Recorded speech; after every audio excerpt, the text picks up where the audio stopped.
अस्सलाम वालेकुम। आप देख रहे हैं campus chronicles with Haseeb Rifa educational TV के प्लेटफॉर्म से। इस पॉडकास्ट के अंदर हम लोग हमारे जितने भी स्टूडेंट्स हैं रिफ़ा इंटरनेशनल यूनिवर्सिटी में उनके हम लोग फ़ीडबैक्स जानेंगे, उनके तजुर्बात, उनकी ज़िंदगी रिफ़ा में आने से पहले और रिफ़ा में आने के बाद उन्होंने क्या चीज़ एक्सपीरियंस की, क्या अच्छी चीज़ थी, क्या बुरी चीज़ थी, क्या उनको यहाँ पे हर्डल्स आई, क्या एक ऐसी चीज़ उन्होंने यहाँ पे सीखी जो उनको आगे फ्यूचर लाइफ में एक जब वो जाएंगे फील्ड में जाएंगे तो उनको उनके लिए एक वो अच्छी पॉजिटिव चीज़ साबित होगी। तो आज उसी पे बात करने के लिए मेरे साथ मैथ्स कॉम के एक स्टूडेंट मौजूद है जिनका ताल्लुक 7th सेमेस्टर से है।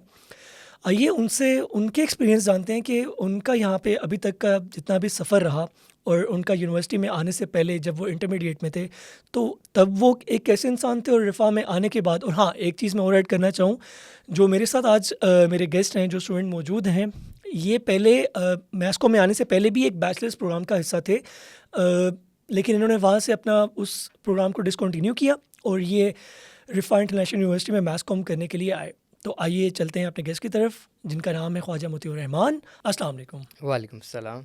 कैसे हैं आप? मैं अल्लाह का शुक्र ठीक, आप सुनाएं। मैं भी अल्हम्दुलिल्लाह बिल्कुल ठीक ठाक। तो मोती यार, कैसे आना हुआ रिफ़ा में? मतलब अगर मैं आपसे सिंपल वो एक अनफिल्टर्ड वे में पूछूं कि आप पहले इंटर किया, इंटर करने के बाद हर जितने भी स्टूडेंट्स होते हैं उनके माइंड में 2 या 3 वो प्रेफरेंसेस होती हैं, इधर हम लोगों ने पाक फ़ौज में जाना है, या हम लोगों ने इंजीनियर बनना है, या हम लोगों ने डॉक्टर बनना है। तो उस टाइम पीरियड में आपका क्या था कि आपने क्या करना है? यार उसमें अगर बात ये है कि मैट्रिक किया उसके बाद इंटर में जब मैं आया था तो इट वाज लाइक कि मैं घर वालों को कह रहा था कि मैंने आईसीएस करनी है, बट देवर के लाइक कि आपने प्री इंजीनियरिंग करनी है। हम्म। तो फिर प्री इंजीनियरिंग भी कर ली। और उसके बाद जिस तरह से आपने जिक्र किया कि पहले एक और डिग्री प्रोग्राम में तो बिल्कुल ऐसा ही है।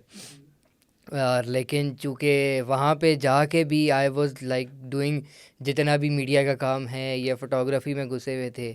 और इवेंचुअली 2 साल तक कोशिश की कि ये this should work out, hmm. But at a point के वो फिर नहीं हो पा रहा था। फिर उसके बाद घर वालों को एग्री किया इस बात पे कि अब यहाँ पे रहने का मतलब है कि even if I become an engineer तो वो जो मूवी एक आई थी इंडियन, तो उसका वो वही वाला सीन हो जाए ना कि मैं इंजीनियर तो बन जाऊँगा लेकिन अच्छा नहीं बन पाऊँगा। तो फिर उसको करने के बाद रिम्स जब रिसर्च वगैरह शुरू की और भी यूनिवर्सिटीज़ देखी एक आध से। अच्छा, सबसे पहले तो मैं आपसे यहाँ पे ये पूछूंगा कि मतलब और भी काफ़ी सारे डिग्री प्रोग्राम्स थे, ठीक है? मैथ्स कॉम ही क्यों? मतलब कोई एक स्पेसिफिक एक होता है ना, एक बंदे को इग्निशन मिलता है कि यार मैंने ये फील्ड मेरे लिए नहीं है, मैं बनाऊँ मैथ्स कॉम के लिए। तो वो एक क्या वजह थी कि आपने मैथ्स कॉम को ही चुना? यार उसकी सबसे बड़ी रीज़न ये थी कि I wanted to be in front of the camera. Like मैं अपने 9th-10th से जब मैं था तो मैंने व्लॉगिंग करना शुरू कर दी थी, जो कि उस टाइम पे एक बहुत ज़्यादा पीक पे चीज़ गई थी। और फिर इंजीनियरिंग में जाके छोड़ दी क्योंकि पढ़ाई का प्रेशर होता था, टाइम ही नहीं मिलता था कि आप अच्छा, बना। मैं व्यूअर्स के लिए कुछ भी चीज़ यहाँ पे ऐड करना चाहूँगा कि हमारे जो गेस्ट हैं मोतीउर रहमान, ये भी रिफ़ा FM 102.2 में भी एज एन इंटर्नी काम कर रहे हैं। एंड वहाँ पे भी मतलब अगर मैं ये बोलूँ कि उसके सोशल मीडिया को उठाने में अगर किसी एक बंदे का हाथ है तो वो यही है। ऐसा ही है? यार ये तो आपको ज़्यादा तारीफ़ कर दी आपने मेरे नहीं, ख्याल मैंने से। मैंने फैक्ट्स की बात की है, जो फैक्ट्स हैं मैंने वो यहाँ पे स्टेट किए उस हैं। पे तो हम बात करेंगे ना बाद में, चलें, अभी लेकिन आप कंटिन्यू करें, अभी आप हम जहाँ यूनिवर्सिटी पे हाँ, हाँ, हाँ। आते हैं। तो फिर मैथ्स कॉम में आने की वजह ये थी कि I wanted to be on camera. मुझे बोलने का शौक़ था, मैं अच्छा बोल सकता था। और फिर जब इवेंचुअली मैं मैथ्स कॉम में एडमिशन लिया तो यहाँ पे आगे पता लगा कि सिर्फ कैमरे के आगे बोलना नहीं होता, और भी सौ चीज़ें होती हैं। कैमरे के आगे बोलने के लिए भी सीखना पड़ता है। तो करते करते उसके अंदर फिर अब आजकल ये है कि अब एक्सपीरियंस कर लिया है कि इन फ्रंट ऑफ द कैमरा किस तरह बोलना है। आजकल जो मेरी एक्टिविटीज़ चल रही हैं कि behind the camera to be the mastermind, के एक चीज़ को डायरेक्ट करना या प्रोड्यूस करना कि वो देखने वाले तक पहुँचे। तो आजकल my main focus is on that. Okay. अभी आपने जैसे बात की ना कि प्रोड्यूस करना और ये चीज़ें, यार इंसान के माइंड में एक होता है ना कि पहले आपको मतलब एक छोटा-सा वो एक चीज़ होती है जो कि आपको इतने बड़े उस पे लेके आती है, प्लेटफ़ॉर्म पे लेकर आती है कि आपने यार ये चीज़ करनी है। तो back in your mind, degree से पहले आपके माइंड में कोई ऐसी चीज़ थी कि यार मैंने मतलब I can be a good producer, मैं ये चीज़ प्रोड्यूस कर सकता हूँ, मैं ये चीज़ प्रोड्यूस कर सकता हूँ। इवन अगर आप इंजीनियरिंग जब कर रहे थे, वहाँ पे भी आप काफ़ी चीज़ें प्रोड्यूस करते हैं। एम आई राइट? ऐसे ही है, वो तो उसके रेलिवेंट चीज़ें हो रही होती हैं। हाँ, उसके रेलेवेंट हो रही होती हैं। लेकिन आपने कहा कि व्लॉगिंग वगैरह आप पहले से कर रहे थे, कर यानी कि रहे थे। कंटेंट प्रोड्यूस करने का शौक जो है वो आपको पहले से था। हाँ, कह सकते हैं। तो आपने पहले ही मतलब मैस कॉम को क्यों नहीं परसू किया? यार जिस तरह मैंने आपसे शुरू में बात की ना कि एक कुछ फैमिली की तरफ से भी प्रेशर था कि नहीं इंजीनियरिंग करनी है, और दूसरा और सच्ची बात यह है कि जिस टाइम हमने शुरू की थी, फ्रैंकली स्पीकिंग मेरी फैमिली में कोई ऐसा बंदा नहीं है हु इज़ इनटू मीडिया, और जो मुझे उस टाइम एक प्रॉपर गाइडलाइन या एक पाथ वे थ्रू देता कि जो मुझे ये बताता कि आपने इस तरह से वीडियोस बनानी है, इस तरह से एडिटिंग करनी है, यहाँ पे पोस्ट करना है। मेरे लिए इट वाज लाइक कि यूट्यूब में अभी भी आज भी जाता हूँ, अपने पुराने व्लॉग्स मैंने हटाए नहीं हैं, और मैं कभी कभी सोच देखता हूँ तो मैं कहता हूँ ये मैंने क्या बना दी है। लेकिन पॉइंट बीइंग कि उस टाइम जिस टाइम हम इंजीनियरिंग में थे, फ्रैंकली स्पीकिंग उस टाइम तो मैं कैमरा भी ऑटो में चलाता था, ठीक है, बट वो एक चीज़ थी, वो एक सेंस थी कि यार ये तस्वीर इस तरह से अच्छी लगनी है या एडिट करने के बाद इस तरह से अच्छी लगनी है। तो वो फिर जब यहाँ पे मज़ीद बेहतर हुई, चीज़ें पता लगी कि यार ये वाला काम भी हो सकता है, और अल्हम्दुलिल्लाह अल्हम्दुलिल्लाह to the best of my knowledge जितना मैं अच्छा डायरेक्ट या प्रोड्यूस कर सकता हूँ मैं करता हूँ। और मैं हमेशा अपने दोस्तों से भी बात करता हूँ, आपसे भी बात करता हूँ कि यार अगर किसी जगह पे इम्प्रूवमेंट की जगह मुझे बताओ ताकि मैं अगली दफ़ा उसको इम्प्रूव करूँ। अच्छा, अब आते हैं रिफ़ा की तरफ। आगे अभी तक आपने यहाँ पे जितनी भी पढ़ाई की है, मैथ्स कॉम से रिलेटेड की है, तो उसका आपका कैसा एक्सपीरियंस है? उसने आपको कितना पॉलिश किया है अपने उस एक तो शौक में, ठीक है, और एक अगर हम पूछें प्रोफेशनल एस्पेक्ट में, कितना आपको उसने पॉलिश किया है? यार रिफ़ा का यहाँ पे ये आपने शुरू में कहा ना कि रिफ़ाई क्यों आया था, उसकी सबसे बड़ी रीज़न ये थी कि जब मैंने मुख्तलिफ़ यूनिवर्सिटीज़ को कंपेयर करना शुरू किया as per the data available on the internet, तो वहाँ पे क्या चीज़ मेरे सामने आई कि कोई यूनिवर्सिटी स्टैटिस्टिक्स पढ़ा रही है, दैट इज़ एंटायरली मैथमेटिक्स, कोई बिल्कुल मैथमेटिक्स पढ़ा रही है। फिर उसके बाद सबसे बड़ी चीज़ ये थी कि जो प्रैक्टिकल चीज़ें थी वो लेट इन द 6th और 7th सेमेस्टर आ रही थी। अब एक बंदा जो मीडिया स्टूडेंट पढ़ रहा है, आप उसको छठे या 7वें सेमेस्टर पे जाके आप उसको एक्सपोजर दे रहे हो चीज़ों का। इस वजह से जब मैंने रिफ़ा का देखा, अपने कुछ जानने वाले यहाँ ऑलरेडी पढ़ रहे थे और डिपार्टमेंट्स में, मैंने उनके थ्रू जो है पूछा, और विज़िट तो खैर नहीं किया, मैं क्यों झूठ बोलूँ, बट जब मैंने उनके थ्रू पता किया चीज़ों के बारे में, मुझे आइडिया हुआ, मैंने कहा नहीं यार इधर जाना है। और उसका मुझे फ़ायदा ये हुआ कि from the very first day in the studio we are sitting, पहली या दूसरी क्लास में हमें कैमरे के सामने ला के बिठा दिया था कि अपने बारे में इंट्रोडक्शन दें। बिठाया किसने था? पहले दिन मैं बताता हूँ, अब इस पे भी आपने आता हूँ। क्लास के पहले दिन हमें यहाँ बिठाया, और उससे पहले दिन ओरिएंटेशन वाले दिन आपने यहाँ पे बिठा के उस दीवार पे जो है हमारी तस्वीरें ली थी, जो कि हमें मिली कभी नहीं थी, ज़बरदस्ती निकलवाई थी, वो एक अलग किस्सा है। बट पॉइंट बीइंग कि वो शुरू से कैमरास के अंदर रह रह के ना, अभी भी बहुत सारी ऐसी चीज़ें हैं कि हमारे जो कैमरा मैन है मैं उनसे सीखता हूँ, और बहुत सारी ऐसी चीज़ें हैं जो शायद डायरेक्टली मैंने नहीं सीखी, किसी ने मुझे सिखाई नहीं, लेकिन just being part of that process. जिस तरह हमारे डिपार्टमेंट की एक अरसे से हम लोग जिस तरह कॉन्वोकेशंस को कवर करते रहे university, that is very big event that spans over 2 to 3 days which includes rehearsal and the actual shoot days. उन चीज़ों के अंदर साथ रह के to be part of the team मैंने सीखा है। लेट्स सपोज इसको मैं एक एग्जांपल से करता हूँ कि जो हमारा पैनासोनिक का बड़ा कैमरा होता है, स्टूडेंट्स इवन मेरे अपने बैच में जो है जो आने वाले हैं वो इतना बड़ा कैमरा ही देख के भाग जाते हैं, क्योंकि आजकल उनको आदत है सिर्फ इस छोटे से मोबाइल की या छोटे छोटे DSLRs की, मिररलेस की। अब हुआ इस तरह था कि हमारी क्लास थी कैमरा एंड फ्रेमिंग की, और उसमें हमने एक शॉट लेना था। सर ने कहा कि मोबाइल से जाके बनाओ। जब हमने मोबाइल से कोशिश की, नहीं बनी, सर ने कहा वो कैमरा लेके आओ, लेके आए। फिर सर ने अपना अच्छा, एक चीज़ यहाँ पे आपको कट करूँगा। आपने कहा मोबाइल, सर ने कहा कि मोबाइल से बना के लाओ, ठीक है। अब हमने काफ़ी यूनिवर्सिटीज़ में एक चीज़ ऑब्जर्व करते हैं कि वहाँ पे अगर आपने कुछ बनाना है तो आपके पास इक्विपमेंट भी होना चाहिए, राइट? राइट। यहाँ पे आपका कैसा एक्सपीरियंस रहा इस चीज़ को मैं लेके? वही बता रहा हूँ ना कि यहाँ पे शुरू दिन से ही हमें कैमरों के अंदर खेलने का मौका मिला। मैं आपको बता रहा हूँ ना कि एक ऐसे बच्चे जिन्होंने शायद कभी कैमरा ज़िंदगी में सही तरह से उठाया नहीं है, और वो कैमरा सीखे, एंड इवेंचुअली उसको सीखना भी क्या कि बस कुछ ऑपरेट करना है कि जूम इन जूम आउट किस तरह करना है, या उसका आयरिस किस तरह ओपन या क्लोज करना है, बस ये सीखा था। और कॉन्वोकेशन के अंदर, जिन्ना कन्वेंशन सेंटर के अंदर टॉप फ्लोर पे मैं पहली दफ़ा गया, और मुझे सर ने पूछा कि आता है, मैंने कहा जी आता है, कहता जाओ ऊपर, और अगले 3 दिन मैं वहाँ पर रहा था। तो ये तरीका होता है कि अब इतना बड़ा इवेंट पे आपने बच्चे को भेज दिया कि जाओ जाके काम करो। तो ये कैमरास के साथ रह रह के अभी मैं समझता हूँ कि अब मेरा चूँकि और यूनिवर्सिटीज़ के बच्चों के साथ भी लिंक रहा है, तो मैं अपनी यूनिवर्सिटी को इस तरह से एडवांटेज दूंगा कि यहाँ पे शुरू दिन से ही बच्चों को सिखा देते हैं कि ये कैमरा है, ख़ुद सीखो। मैंने हाँ। अच्छा यार, एक और चीज़ मतलब बच्चों को सिखा देते हैं। अब आपने एक चीज़ देखनी होती है ना कि अब कुछ स्टूडेंट्स होते हैं वो कंप्लेन भी करते हैं कि यार ये इशू आ रहा है, ये इशू आ रहा है, ये इशू आ रहा है। लेकिन मेरा जो अपना इसमें मानना है वो ये है कि यूनिवर्सिटी में टीचर के पीछे आपने खुद भागना है। ऐसा ही है। बात ये है कि टीचर ने क्लास ले ली 20-25 मिनट की, उसने ले लिया, उसने बता दिया कि student this is ISO, this is aperture and this is, shutter speed. ठीक है। अब उसके बाद उसको आपने इम्प्लीमेंट किस तरह करना है?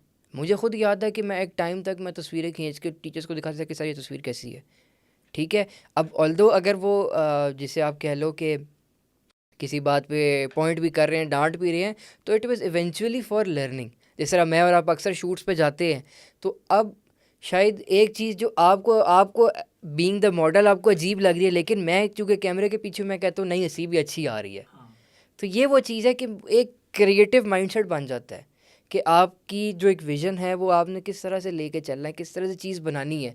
अब कभी कभी जब मैं अभी जिस तरह अभी आजकल भी काम कर रहा हूँ, अब देर इज़ अ टाइम कि मुझे नहीं समझ आ रही कि मैं क्या बनाऊँ, but at the 11th hour और इवन द 12th आवर मुझे पता लग जाता है कि भाई ये चीज़ बनानी है। अच्छा यार, आपका यहाँ पे जितना भी अभी तक मैथ कॉम का वो रहा है, ठीक है, कोर्स आउटलाइन रही है या जो भी, हर एक चीज़ के एस्पेक्ट से बात करते हैं हम, कोई एक ऐसी चीज़ जो आपको यहाँ पे बहुत अच्छी लगी हो?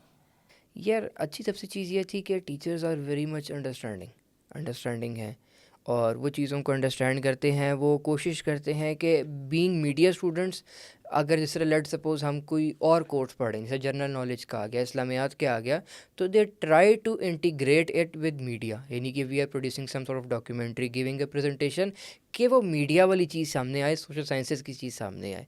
तो that is the best thing. हाँ, ज़ाहिर सी बात है, where there are ups there are also downs. यार अभी तक आपने मतलब एकेडमिक्स तो मेरे ख्याल से काफ़ी ज़्यादा हो गए हैं ना, तो अब हम आते हैं थोड़ा सा कैंपस लाइफ की तरफ। तो अभी तक कैंपस लाइफ में कोई ऐसी चीज़ जो आपने की हो और वो अभी तक आपको याद हो कि यार हाँ ये की थी मैंने, उस टाइम पे आपको बहुत ज़्यादा लगा हो कि यार ये बहुत एम्बैरेसिंग चीज़ थी, लेकिन अब वो आपको याद आती हो? यार क्वाइट फ्रैंकली स्पीकिंग ऐसी थी कोई नहीं, क्योंकि जिस टाइम मैं यूनिवर्सिटी के अंदर आया था, चूँकि मैं शुरू से ऐसे स्कूल में पढ़ा हूँ कि जो बहुत बड़ा था, मैं बड़े उस बिल्डिंग्स और हाई ग्राउंड्स में रहने का आदी था। और लेकिन यहाँ पे जब आया तो जब तक लोगों से सलाम दुआ बनी, I was just admiring the beauty of the campus itself. Like मैं जब पहली दफ़ा भी आया तो आई सेड कि ये होता है यूनिवर्सिटी का कैंपस, जिधर आप बाहर निकलें क्लास से तो आप रिफ़्रेश हो, आपको ये ना लगे कि आप किसी जेल से बाहर निकल रहे हैं। तो मैं यही कहूँगा कि क्योंकि उस तरह से शरारतों की आदत नहीं है, या इधर तंग करना उधर तंग करना। हाँ, छोटी मोटी रैगिंग जो हुई है वो आपको पता है, वो मैं बता नहीं सकता कैमरे पे जो हुई थी और क्यों हुई थी, बट उस तरह से मेरी नहीं ख्याल कि कोई क्या लें कि शरारत मुझे याद हो। अच्छा यार, मतलब अभी कोई चीज़ हम अगर इसके एनवायरनमेंट की बात करें तो आपको लगता है कि जो रिफ़ा का एनवायरनमेंट है वो बाकी जो यूनिवर्सिटीज़ हैं उसके मतलब कंपैरिजन में डिफरेंट है, और कोई एक अच्छी चीज़ इस एनवायरनमेंट की जो आपको लगती है और वो बाकी यूनिवर्सिटीज़ में नहीं है? यार अच्छी चीज़ ये है कि अगर मैं बात करूं कि ओपन कैंपस है, ठीक है, और सबसे बड़ी चीज़ ये है कि on a lot of thing कुछ रिस्ट्रिक्शंस अच्छी हैं। मैं रिस्ट्रिक्शंस की डिटेल में नहीं जाऊंगा, लेकिन बात यह है कि कुछ रिस्ट्रिक्शंस हमारे लिए शायद बहुत बेहतर हैं। अगर वो ना हो तो वही हाल होगा जो बाकी यूनिवर्सिटीज़ में और जिस तरह के केसेस आ रहे हैं। बट चूंकि हमारी यूनिवर्सिटी में वो कुछ रिस्ट्रिक्शंस ऐसी हैं जिसकी वजह से वो चीज़ें होती नहीं हैं। अगर होती हैं तो उनको अकॉर्डिंगली उनको एड्रेस किया जाता है उन इश्यूज़ को, और उनको कहा जाता है कि दिस मस्ट स्टॉप। यार हाँ, ये तो काफ़ी पॉजिटिव चीज़ है। अगर हम आजकल के उस दौर में देखें तो हाँ, रिस्ट्रिक्शंस होनी चाहिए।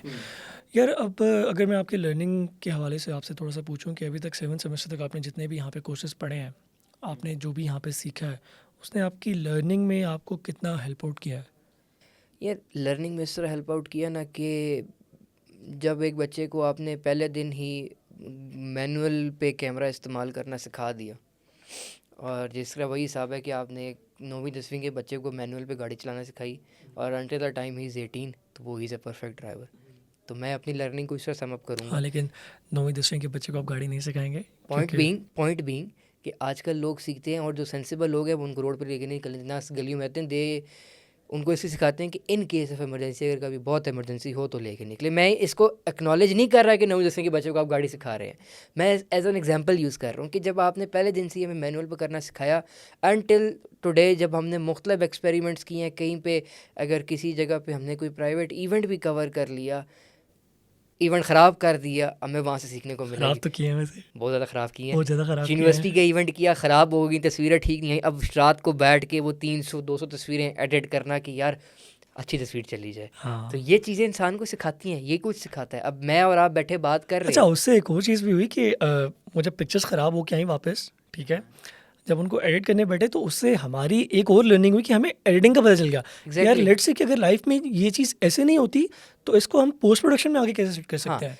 और ये वही चीज़ है कि जिस तरह मैं बताया पहले से काम कर रहा था, फोटोग्राफी कर रहा था, अब वो क्या है कि वो एक एक तस्वीर के ऊपर आप 2 2 घंटे लगा दें, कोई मसला नहीं है, but where there are 200 pictures there a different mechanism for that.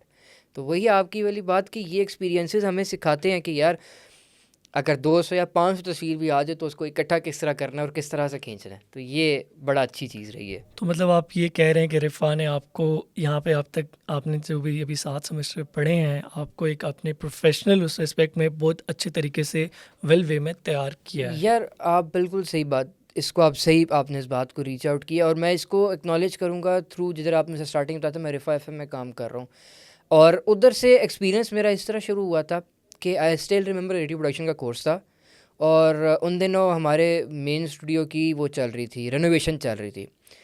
Radio production का कोर्स ख़त्म हुआ, मैंने सर अब अंदर से एक था ना कि यार कुछ करना है, दूसरे सेमेस्टर में आ गए, तीसरे में आ गया, यार कुछ कर नहीं रहे।